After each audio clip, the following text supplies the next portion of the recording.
नमस्कार मंडळी, तुमचं सोनाली कुकिंग या यूट्यूब चॅनलवरती स्वागत आहे।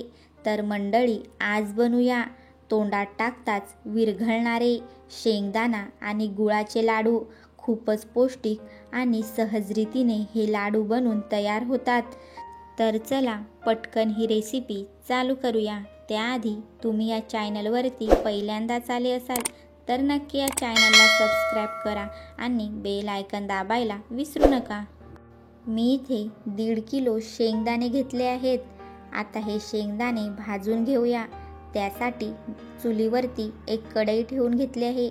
कढई चांगली कडकडीत गरम झाली की त्याच्यामध्ये शेंगदाणे घालून घेतले। शेंगदाणे 10 ते 12 मिनिटं चांगले भाजून घ्यायचे आहेत। एकदम कडकडीत असे भाजून घ्यायचे आहेत। शेंगदाण्याला असे डाग दिसायला लागले की समजायचं शेंगदाणे भाजून झाले आहेत। 10 ते 12 मिनिटं चांगले असे शेंगदाणे आता भाजून घेऊया।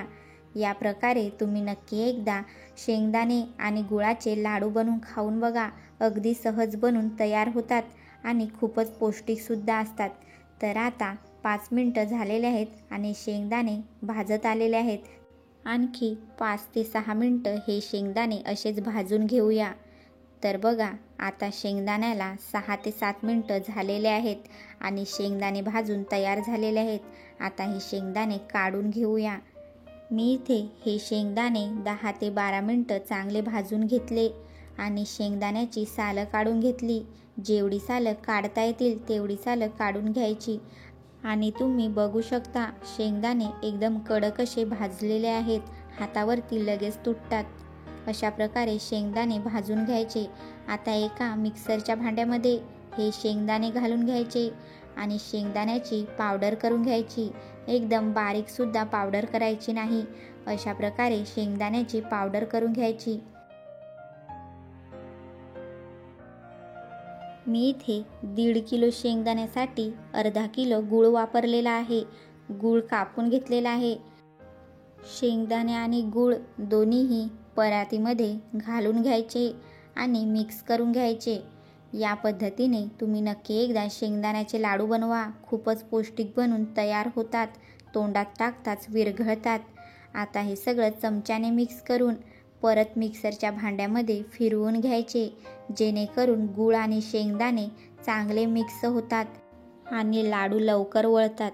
आता हे सगळं मिक्सरला एकदा फिरवून घेऊया।